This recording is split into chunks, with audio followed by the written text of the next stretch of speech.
I mean, if other people are putting in 40-hour work weeks and you're putting in 100-hour work weeks, then even if you're doing the same thing, you know that in 1 year you will achieve what they achieve. You will achieve in 4 months what it takes them a year to achieve.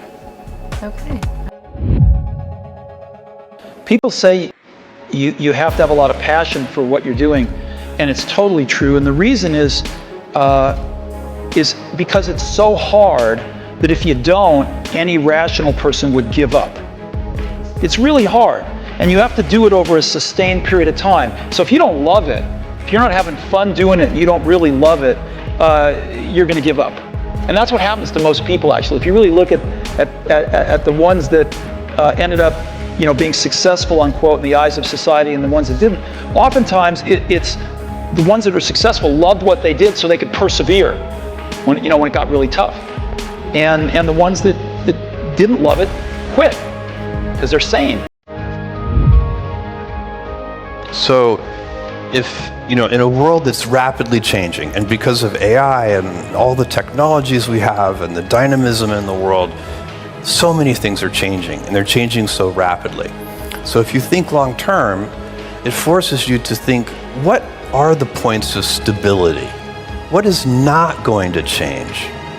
And one of the things that changes very slowly is customer needs.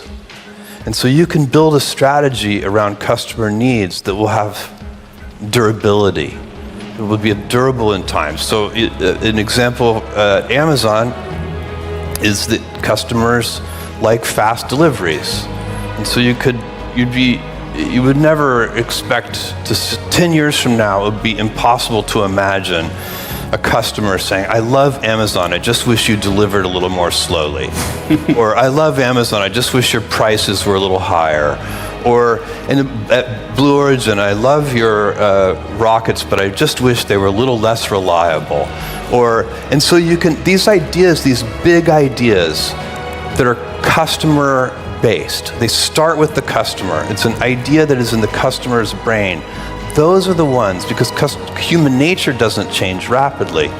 And so what we as customers want tends to change slowly.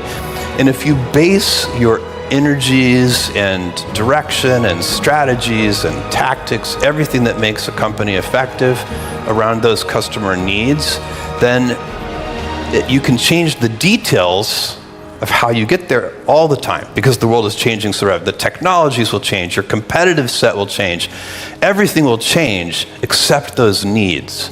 And so that's another way that long-term thinking is protective, because it forces you to think about the real customer needs, to center those as your big ideas, and then put energy into them in 100 ways, and to be very dynamic.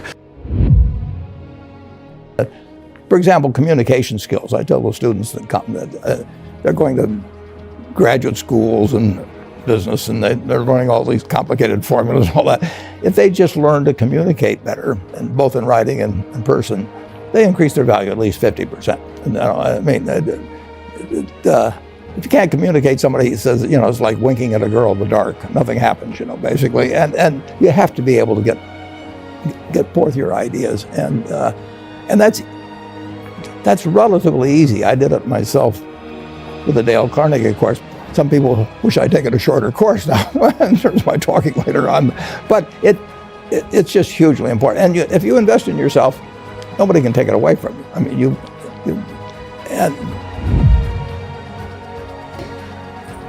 And so I think that what people misunderstand is somehow the best jobs are the one that brings you happiness all the time. I don't think that that's right. You have to suffer, you have to struggle, you have to endeavor, you have to do those hard things and work through it in order to really appreciate what you've done. And there are no such thing that are great that was easy to do.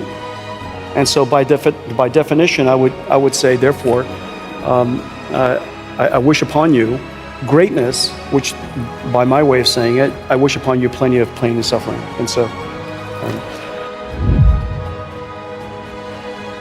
I